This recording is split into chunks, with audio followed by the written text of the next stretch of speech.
Bien-aimés, chers frères et sœurs, bonsoir. Nous espérons que vous avez passé une bonne semaine et qu'aujourd'hui vous êtes en pleine forme.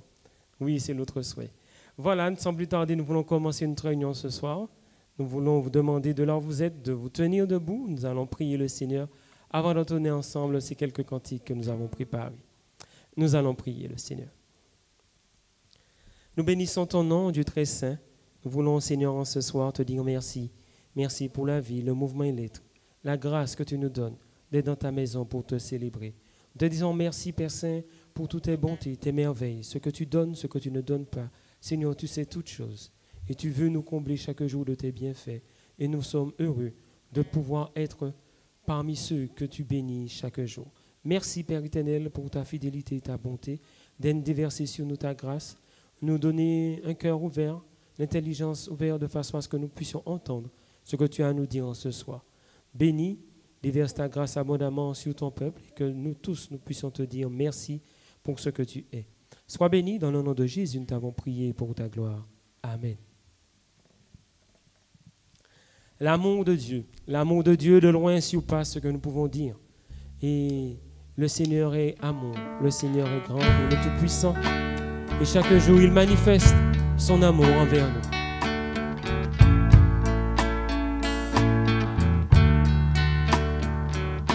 L'amour de Dieu de loin surpasse ce qu'on peut dire. Un cœur humain, il est plus grand que les espaces, même en l'abîme, il nous atteint pour le péché de notre monde. Dieu nous donna Jésus et il nous pardonne aux paix profondes, il sauve les perdus. L'amour de Dieu, si fort, si tendre, est un amour sans fin.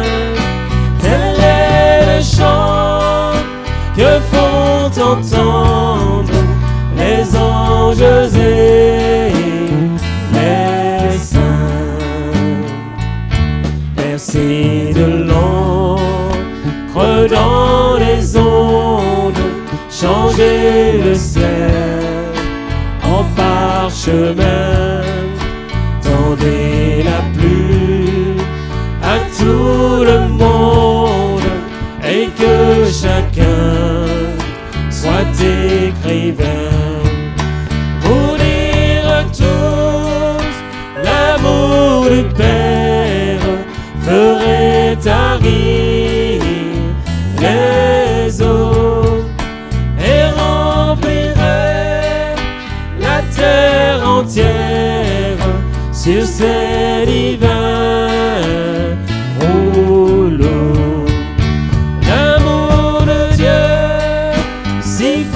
Si tendre est un amour sans fin, tel est le chant que font entendre les anges et les saints, et que le monde un jour chancelle avec ses trônes et ses rois, quand trembleront tous les rebelles, soudain saisis de grand effroi. De Dieu l'amour, que rien ne lasse, pour nous encore vivre.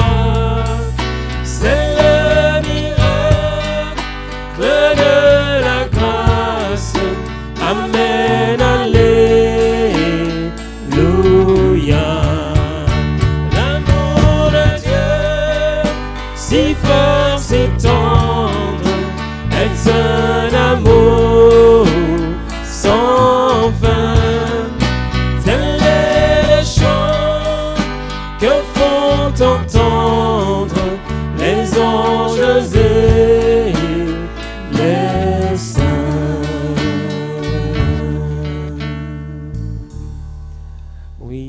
chant que nous pouvons entonner en tout temps, le chant, l'amour de Dieu.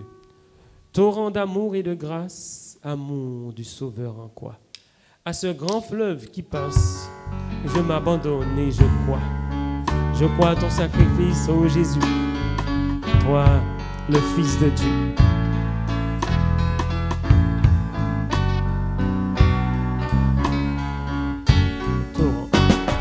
Torrent d'amour et de grâce, amour du Sauveur en croix, à ce grand fleuve qui passe, je m'abandonne et je crois à ton sacrifice, ô Jésus, agneau de Dieu, découvert par ta justice, j'entrerai dans le saint lieu, à que partout se répande ce fleuve à la grande voix, que tout l'univers entende l'appel qui vient de la croix. Je crois à ton sacrifice, ô Jésus, agneau de Dieu, découvert par ta justice, j'entrerai dans le saint lieu, que toute âme condamnée pour qui tu verses ton sang soit au Père ramené par ton amour tout puissant. Je crois à ton sacrifice, ô Jésus, agneau de Dieu, découvert par ta justice, j'entrerai dans le saint lieu. Amen. Chers frères et sœurs, chers amis qui nous accompagnent sur YouTube et sur les différents réseaux, je vous salue ce soir encore dans le nom du Seigneur Jésus. Heureux de vous retrouver après quelques semaines qui étaient censées être des semaines de repos, de vacances, mais qui s'avèrent être, vous savez, des temps de confinement. Mais bon, voilà, ça va grâce à Dieu et il faut bien se décider à repartir.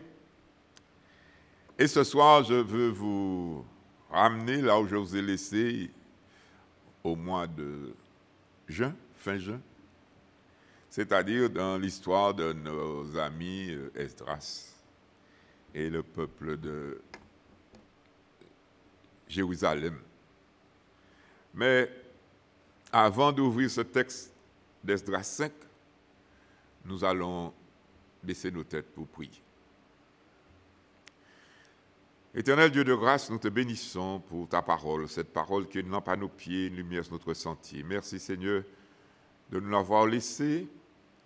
En cette parole, nous pouvons mieux te connaître, voir comment tu agis dans la vie des fils des hommes et comprendre aussi comment tu peux agir envers tes enfants dans cette génération et envers ce monde qui ne te connaît pas. Seigneur, nous te bénissons pour le don de Jésus et nous te bénissons pour le ministère du Saint-Esprit dans nos vies. Nous te bénissons, Seigneur, pour l'accès que nous avons au trône de la grâce par le sang précieux de Christ. Et ce soir, Seigneur, nous te demandons d'éloigner de nous tout bruit de la terre, tout ce qui pourrait nous distraire, et que vraiment nous puissions comprendre cette parole que tu nous as laissée. Bénis ton serviteur, donne-lui la liberté, la sagesse et l'intelligence pour exposer cette parole comme il faut. Fais grâce, parce que sans toi, rien n'est possible. Nous t'avons prié et béni dans le nom de Jésus. Amen. Voilà, ce soir donc, nous sommes dans Esdras 5.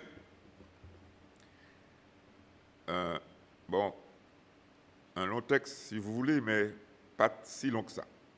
17 versets, mais les versets sont longs. Mais nous allons le lire quand même. C'est l'occasion pour nous de lire le livre en entier. Agé le prophète et Zacharie, fils d'Iddo le prophète, prophétisèrent aux Juifs qui étaient en Juda et à Jérusalem au nom du Dieu d'Israël. Alors Zorobabel, fils de Shealtiel, et Josué, fils de Jotsadak, se levèrent et commencèrent à bâtir la maison de Dieu à Jérusalem. Et avec eux étaient les prophètes de Dieu qui les assistaient. Dans ce même temps, Tatnaï, gouverneur de ce côté du fleuve, Shethar-Boznai et leurs collègues vinrent auprès d'eux et leur parlèrent ainsi. Qui vous a donné l'autorisation de bâtir cette maison et de relever ses murs? Il leur dit encore, quels sont les noms des hommes qui construisent cet édifice? Mais l'œil de Dieu veillait sur les anciens des Juifs. Et on laissa continuer les travaux pendant l'envoi d'un rapport à Darius et jusqu'à la réception d'une lettre sur cet objet. Copie de la lettre envoyée au roi Darius par Tatnaï, gouverneur de ce côté du fleuve. Shethar-Boznai et leurs collègues d'Apharsac, demeurant de ce côté du fleuve. Il lui adressait un rapport ainsi conçu. Ô roi Darius, salut. Que le roi sache que nous sommes allés dans la province de Juda, à la maison du grand Dieu. Elle se construit en pierre de taille et le bois se pose dans les murs. Le travail marche rapidement et réussit entre leurs mains. Nous avons interrogé les anciens et nous leur avons ainsi parlé. Qui vous a donné l'autorisation de bâtir cette maison et de relever ses murs? Nous leur avons aussi demandé leurs noms pour te les faire connaître et nous avons mis par écrit les noms des hommes qui sont à leur tête. Voici la réponse qu'ils nous ont faite. Nous sommes les serviteurs du Dieu des cieux et de la terre. Et nous rebâtissons la maison qui avait été construite il y a bien des années. Un grand roi d'Israël l'avait bâtie et achevée.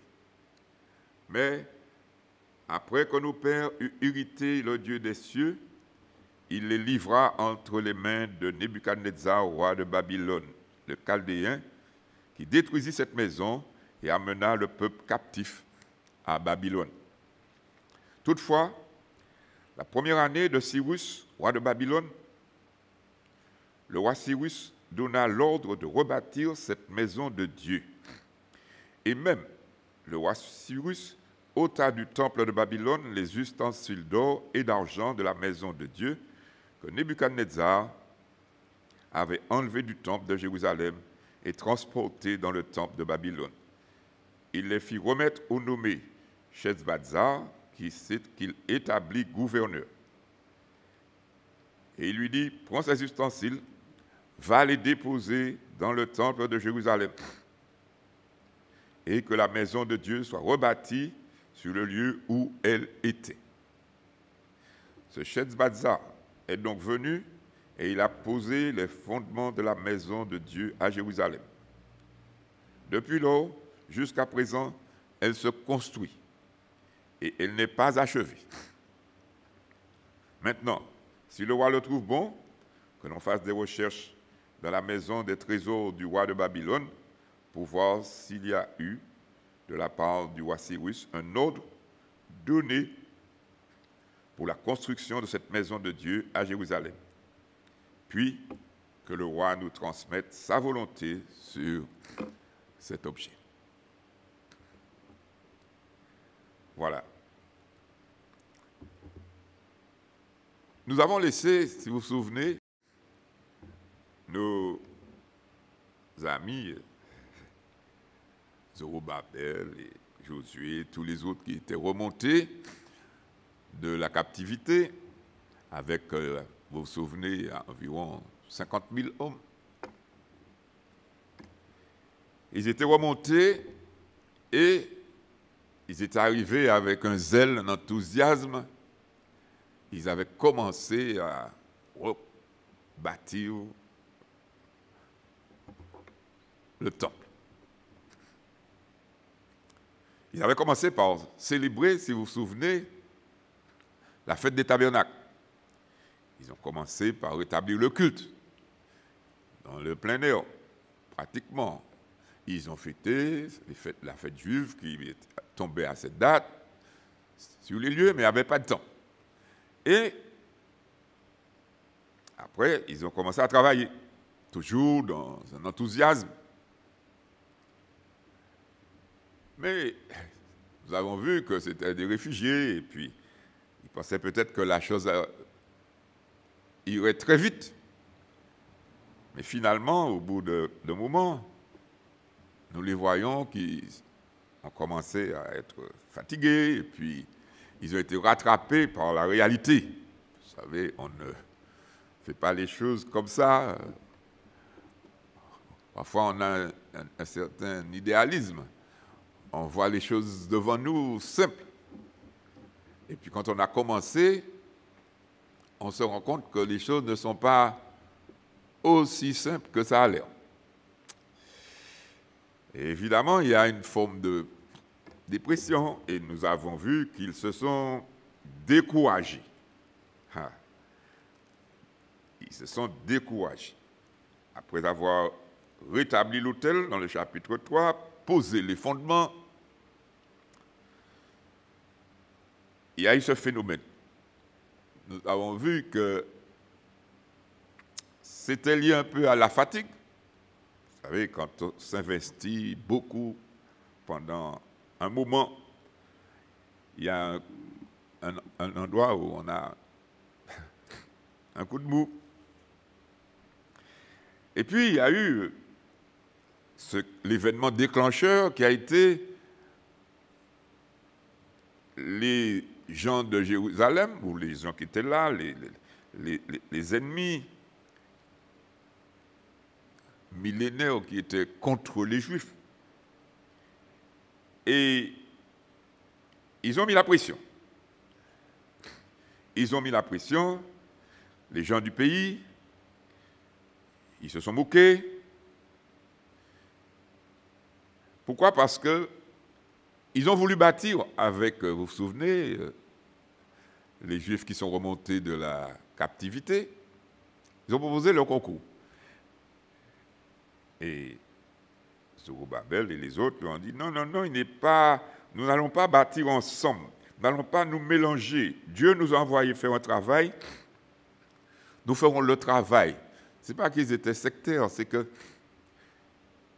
quand on commence à se compromettre avec des gens qui ne sont pas de la même conviction, on ne s'associe pas à des infidèles pour faire l'œuvre de Dieu.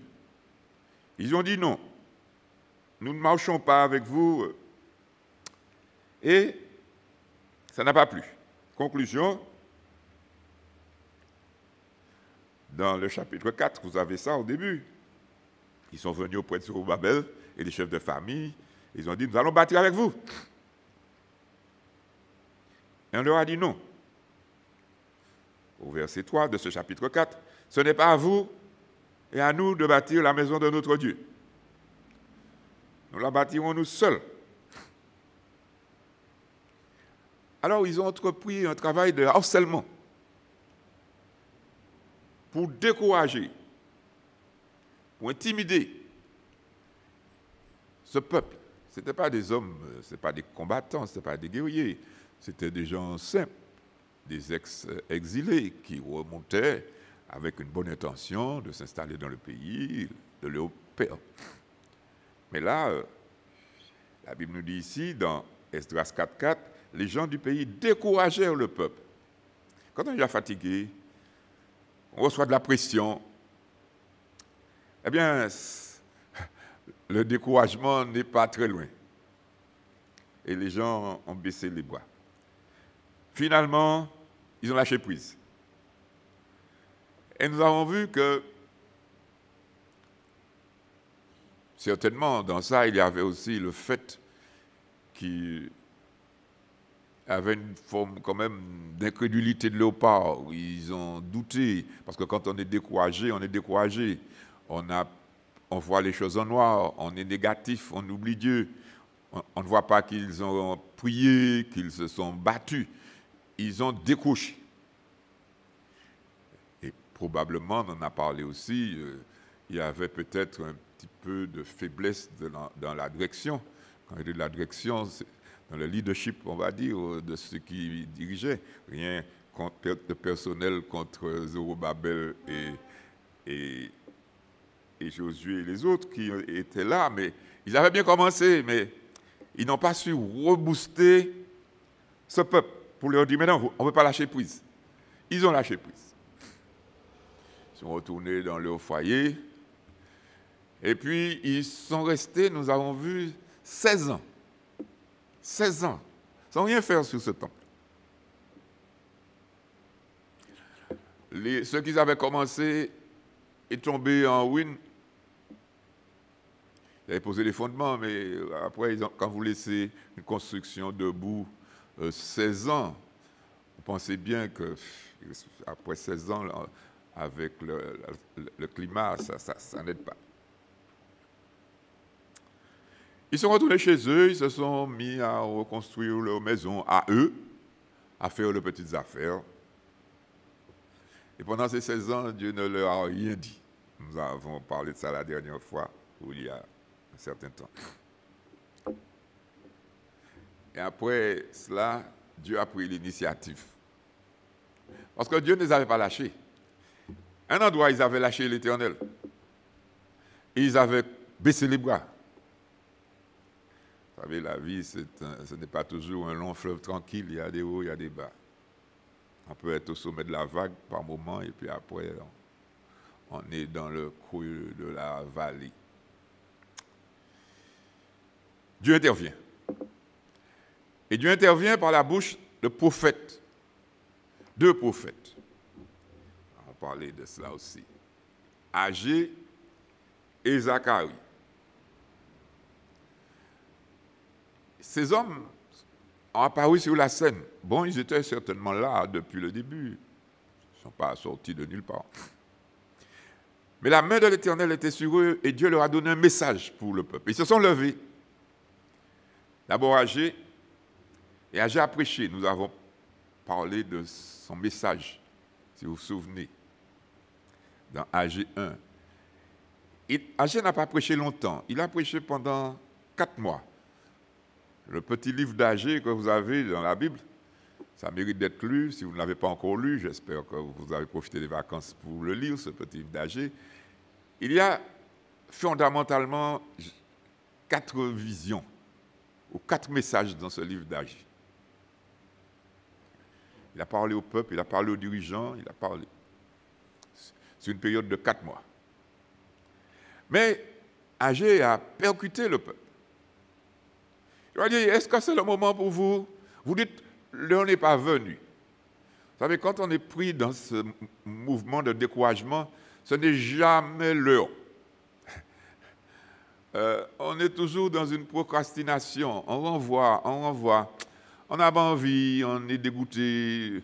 On te dit, il faut faire. Mais non, on va faire ça après. Et puis, est-ce que le moment est venu? Ils étaient devenus fatalistes. Peut-être qu'ils étaient, de nos jours, dans le jargon théologique, on va dire qu'ils étaient devenus hyper calvinistes. Dieu allait faire. Le moment n'est pas venu. On est peut-être allé trop loin, trop vite. Donc, on va attendre. Ils ont attendu 16 ans. Ils étaient prêts à attendre 25 ans. Mais Dieu a dit arrêtez. L'heure n'est pas venue pour faire la maison de l'Éternel. Vous avez lâché. Mais l'heure est venue pour que vous puissiez l'embrisser vos maisons. Parce que pendant tout ce temps-là, ils n'ont pas perdu leur temps. Ils étaient pratiques.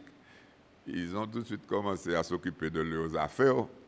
Ils sont montés à la campagne dans les terrains de la famille. Et puis ils ont construit leur maison, ils ont rénové, ils sont partis dans des affaires. Et puis ils ont abandonné le temps. Ça doit pas être drôle. On se pose la question comment pendant ces 16 ans ils ont fait les fêtes juives. Ils sont célébrés où?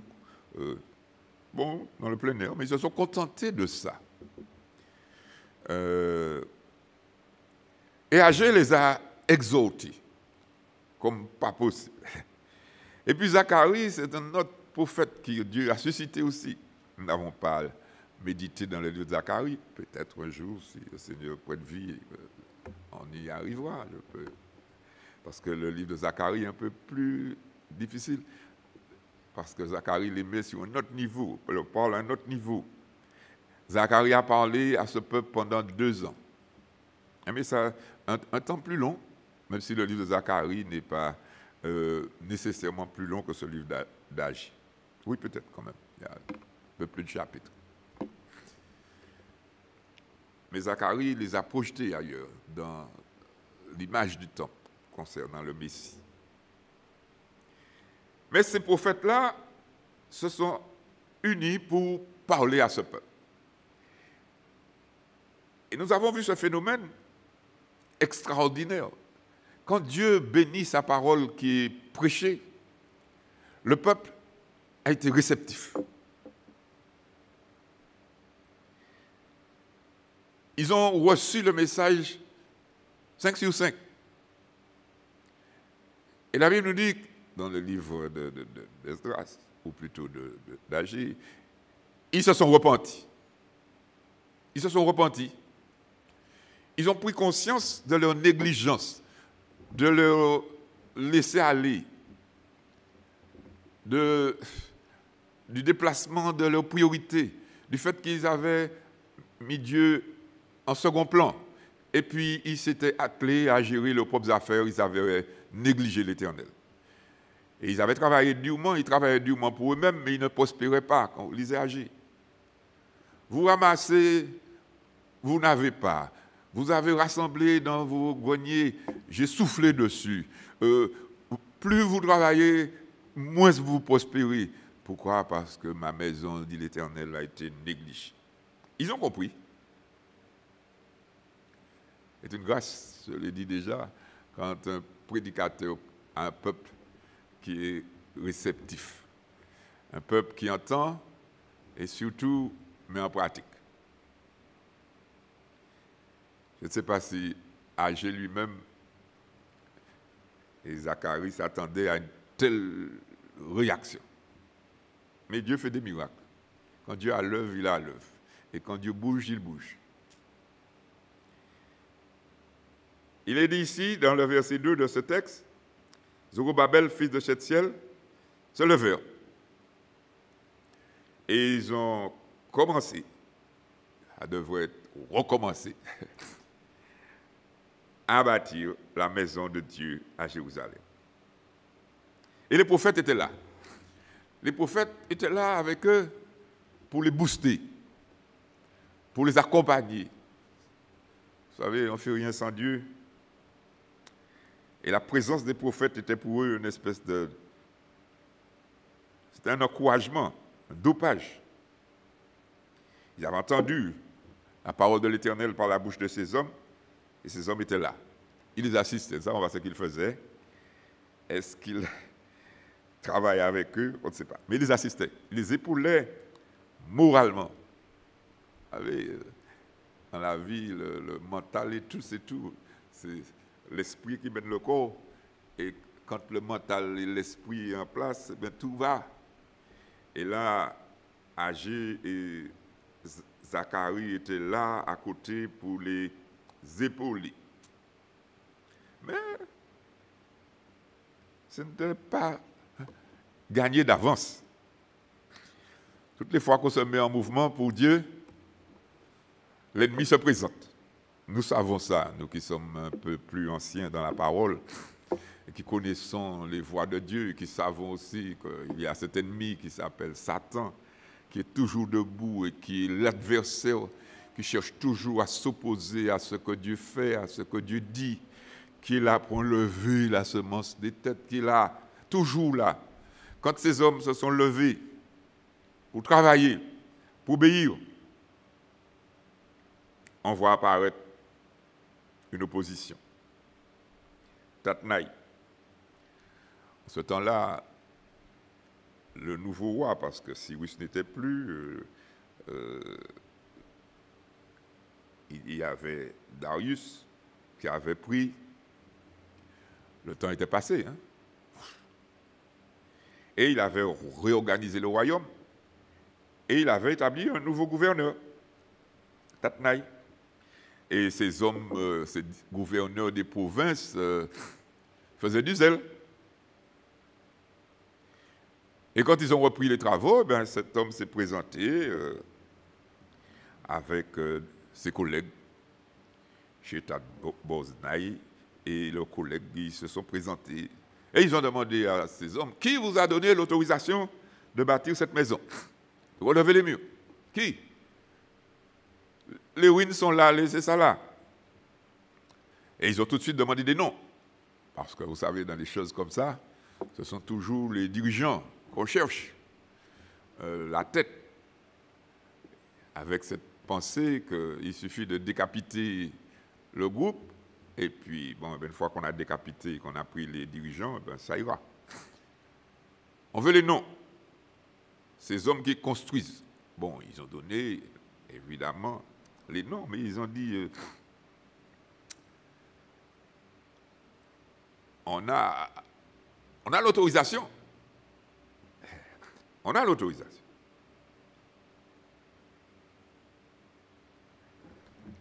Et vous avez dans ce verset 5 une intervention de Dieu. Il est dit, l'œil de Dieu veillait sur les anciens des Juifs. Ils ont pris le rapport des anciens, ils ont noté tout ce qu'on leur a dit. C'est le gouverneur et ses collègues. Et puis, ils ont décidé d'envoyer un rapport à Babylone, à Darius. Ils ont envoyé une lettre. Mais il est dit, l'œil de Dieu veillait sur les anciens des Juifs. Quand on fait l'œuvre de Dieu avec Dieu, si c'est nous-mêmes qui avons pris quelque chose sur notre compte, les enfants d'Israël faisaient quelque chose en obéissance à la voix de l'Éternel. Dieu avait parlé par les prophètes, ils avaient entendu, ils avaient compris, et ils agissaient. Ils ont fait confiance à Dieu. Et Dieu était avec eux. Ces hommes auraient pu leur dire, bon, vous arrêtez les travaux pendant qu'on enquête pour savoir si vous avez le droit de faire ça ou pas. Non, les choses se sont passées différemment. Il est dit, on les a laissés continuer les travaux. C'est rare, ce genre de choses. Ce n'est pas des genres de choses qui se font habituellement. Souvent, les autorités prennent une mesure conservatoire, ils arrêtent les travaux en attendant que ce soit éclairci. Non, ils ont continué. On les a laissés continuer les travaux pendant qu'ils envoient un rapport. Bon, évidemment, faire un rapport à Jérusalem pour l'envoyer à Babylone, qu'on fasse des recherches et que ça revienne, ça allait prendre, ils savaient très bien que ça allait pas prendre en dessous de 6 mois, au moins 6, 7, 8 mois pour ça. Et puis nous avons dans ce texte la lettre qu'ils ont envoyée. Et il est dit que les enfants d'Israël ont continué les travaux. C'est ça qui est intéressant. On leur a mis la pression. Ils ont été corrects. Ils ont revendiqué leurs droits. Et vous voyez dans la lettre qui a été, ou le rapport qui a été envoyé à Darius, ceux qui examinent voient que vous avez une retranscription fidèle de ce qui s'est passé. C'est rare que quand on porte plainte contre quelqu'un, on dise les choses comme il faut. Mais là, ils ont rapporté les choses comme elles se sont passées. De manière très correcte, très polie. Il dit, nous avons interrogé les anciens, on leur a parlé, qui vous a donné l'autorisation, au verset 9, de relever ces murs. On leur a demandé des noms pour qu'on te transmette qui est-ce qui mène ça. Et ici, vous avez la réponse dans le verset 11, que les anciens, à savoir Zorobabel et Josué ont donné. Nous sommes les serviteurs de Dieu. Vous avez dans cette lettre un témoignage fidèle. Ils n'avaient pas abandonné la foi. Ils croyaient en Dieu. Il dit, nous sommes les serviteurs du Dieu des cieux et de la terre, au verset 11. Ils rendent le témoignage à la gloire de leur Dieu. Et ils parlent de la construction qu'il y avait là, un temple auparavant. Ils reconnaissent leurs fautes. Nos pères ont irrité, au verset 12, après que nos pères eurent irrité le Dieu des cieux. Ils n'avaient pas honte de dire la vérité, de dire les choses comme elles s'étaient passées. Ils savaient que Dieu avait envoyé le peuple à Babylone comme un châtiment à cause de leur révolte, du fait qu'ils avaient irrité l'Éternel par leur vie de péché, de désordre, dans la désobéissance. Et il est dit, Dieu, le Dieu des cieux, les a livrés entre les mains de Nebuchadnezzar, qui a détruit cette maison. Mais maintenant, Cyrus, lorsque le temps a été accompli, a donné l'ordre de rebâtir. Et nous sommes venus. Et puis il dit, allez faire des recherches. Et vous allez voir que ce que nous vous disons, c'est la vérité. Et c'était la vérité. Cyrus avait donné l'ordre de reconstruire. Donc, c'est chez vous que le problème est. On a l'autorisation de construire. Ce n'est pas parce qu'on a arrêté 16 ans pour vous penser qu'on est en infraction. On n'est pas en infraction. On a le droit de construire, on a un permis de construire. On peut construire. Mais dans cette affaire, vous avez une pression qui a été mise là de la part de ce gouverneur pour arrêter les travaux. Il voulait ce qui était dans sa tête. Pensant plaire au roi de Babylone. Vous savez, quand on fait du zèle comme ça, hein, on veut se montrer plus réaliste que le roi lui-même. Donc il dit non, allez chercher, vous allez voir. Mais ces hommes, le fait qu'ils n'aient pas arrêté les travaux, parce qu'ils auraient pu se dire, ah ouais, on essaie de reprendre, on pose quelques briques, on essaie de faire les choses, quelques pierres pour... Et puis parfois on a déjà ces gens-là sur notre dos, et puis ils nous menacent, ils veulent des preuves, machin. Ils auraient pu, s'ils étaient comme avant leur période d'arrêt, Dire, ah bon, allons attendre. Allons attendre pour voir s'ils vont encore nous bloquer. Non. Ils ont continué les travaux. En quelque part, ils ne se sont pas laissés intimider. Vous savez, la Bible nous dit, dans le Nouveau Testament, Satan, c'est un lion rugissant. Il tourne autour des enfants de Dieu, cherchant qui est-ce qu'il va dévorer. Vous savez, la force du lion, c'est dans son rougissement. On dit que lorsqu'il a rougi, lorsqu'il s'apprête à attaquer, il a vu sa proie, il s'apprête à sauter sur sa proie, il rougit. Quand il a rougi, il paralyse une fraction de seconde la proie.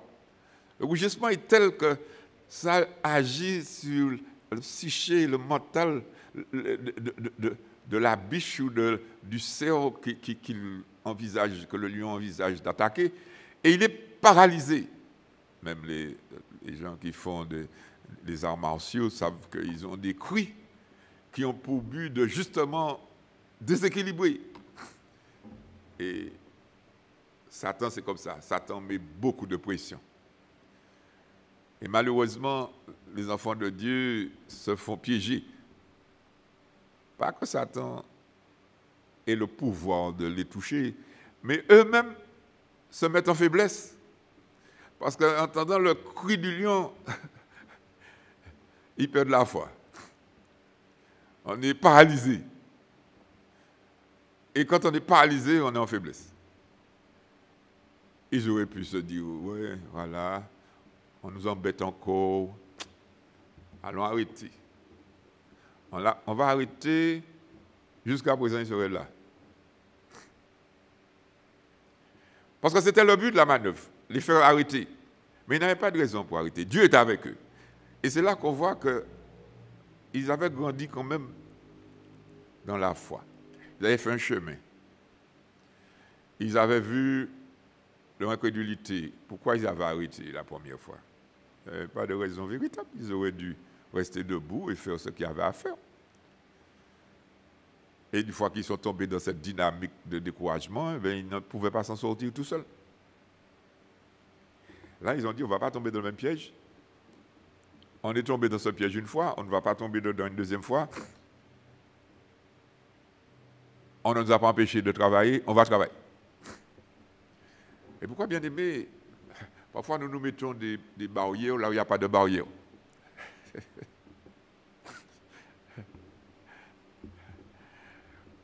J'aime à dire souvent, on ne sait pas si une porte est fermée tant qu'on ne l'a pas poussée. Vous savez, il y a des portes à bâton automatique qui se ferment tout seuls. Ça va dans les deux sens. Vous arrivez devant une porte. Il y a des gens qui sont simples, fragiles. Ils arrivent devant un bureau, ils voient la porte fermée. Ils ne savent pas pourquoi elle est fermée, ils se mettent debout devant la porte. Vous pouvez rester là toute la journée. Tant que vous n'avez pas frappé, tant que vous n'avez pas poussé la porte, vous ne savez pas si elle est fermée.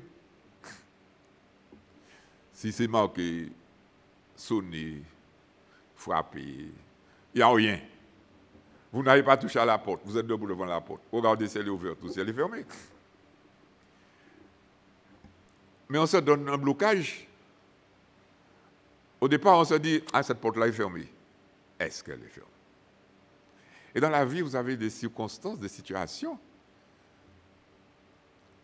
On se dit, avant même d'avoir testé, est-ce que ça va se faire? Et parfois, on se dit, on avance, ça ne va pas se faire. Et dès qu'on a dit cela, on est piégé. Ils ne sont pas partis du principe qu'ils vont travailler pour rien. Ils ont dit, on ne nous empêche pas de travailler, on travaille. On travaille, c'est le temps que la lettre porte revienne, 6 mois, ce qu'on aura déjà fait sera déjà fait. Et puis on verra. L'œil de Dieu veillait sur eux. On ne leur a pas donné l'interdiction. Ils sont rentrés dans l'espace. Ils ont continué les travaux. Et ils ont travaillé, et Dieu les a bénis. Puisque nous allons voir par la suite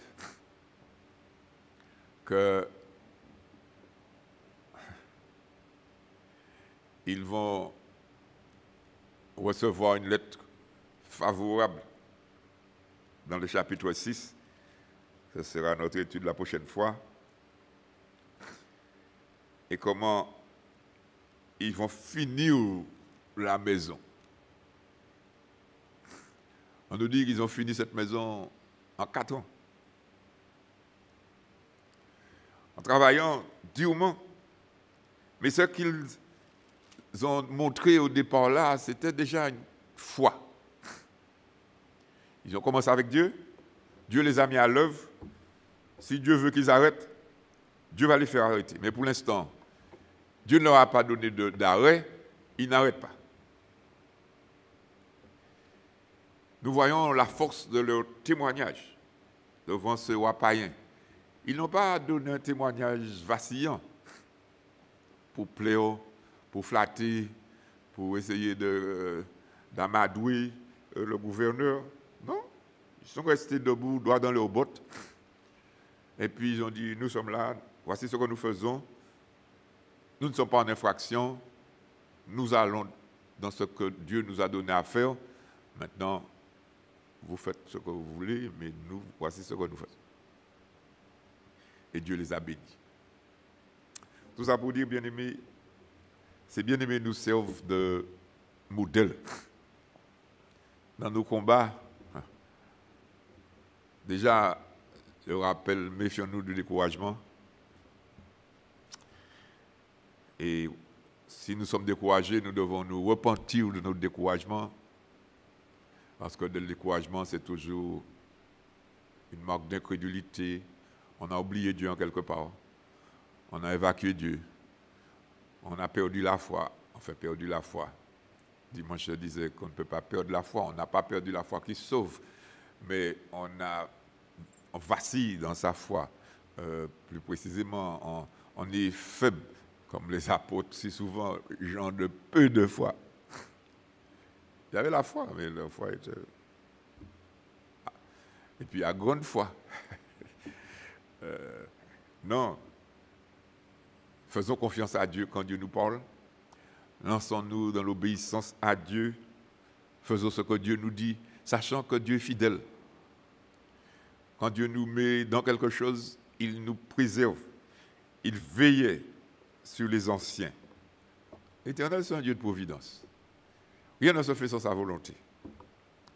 Il était là, il a soutenu ses hommes. Et Tatnaï ne pouvait rien faire. Quel que soit son zèle qu'il pouvait manifester pour les arrêter, Dieu ne lui a pas donné cette aisance. Ceux d'avant n'avaient pas eu l'aisance non plus. Hein. Quand ils se sont arrêtés la première fois, il n'est dit nulle part que c'était la faute des gens qui les harcelaient.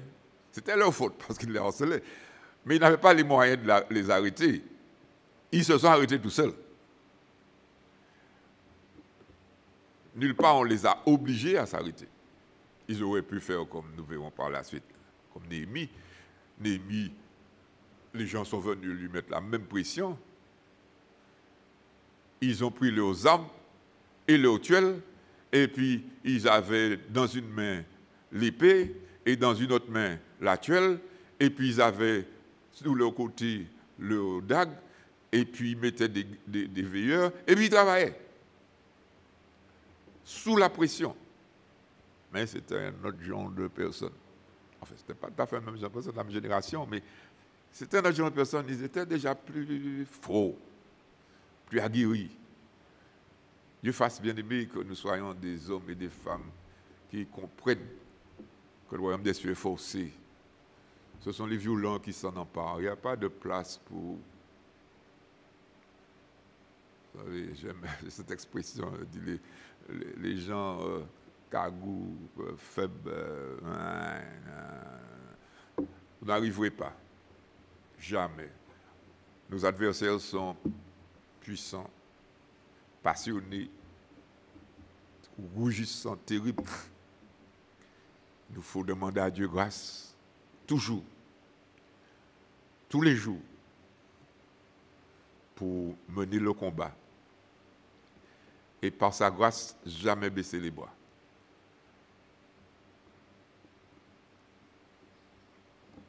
Nous n'avons pas de réunion de prière ces jours-ci, donc on profite de ce moment pour prier pour ceux qui... Vous avez un programme de prière qui vous est donné pour le mois, quotidiennement pour différents sujets, donc vous les connaissez. Donc je vous invite simplement peut-être à prier que Dieu nous donne force pour tenir, nous remettre en selle. Si vous avez un peu flanché, priez pour tous ceux qui sont traumatisés avec ce Covid, pour qu'ils se relèvent, se secouent et puis se prennent en main et fassent preuve de résilience et résistent comme ils doivent résister. Dieu est vivant, nous sommes vainqueurs. Qu'il nous bénisse. Nous allons prier à cette heure et je vous dis, bien-aimés, bon courage.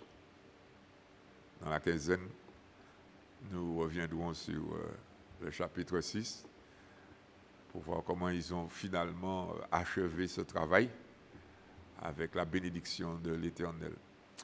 Prions. Éternel Dieu de grâce, merci pour ta parole. Une parole qui est toujours pour nous une source d'encouragement. Pardonne-nous, Seigneur, si souvent nous sommes faibles. Nous lâchons prise facilement. Nous sommes craintifs, hésitants. Alors que tu nous dis, c'est avec beaucoup de tribulations que vous entrerez dans le royaume. Seigneur, tu vois ton peuple par-delà le monde, dans leur combat. Chacun individuellement dans son combat. Mais Seigneur, l'Église se bat en ta grâce. Répands ton esprit, réveille les cœurs, réveille les esprits des uns et des autres, pour que dans des temps compliqués comme ces temps de la fin, nous puissions tenir ferme. Jamais nous décourager, mais aller jusqu'au bout. Avançant par ta grâce, de mieux en mieux, travaillant de mieux en mieux, de victoire en victoire, pour accomplir la tâche que tu nous as donnée et paraître un jour en ta présence debout. Bénis-nous le reste de cette soirée et garde nos cœurs en Christ, prépare la fin de semaine pour nous. Et garde nos cœurs en Jésus, c'est notre prière en son nom et pour ta seule gloire. Amen.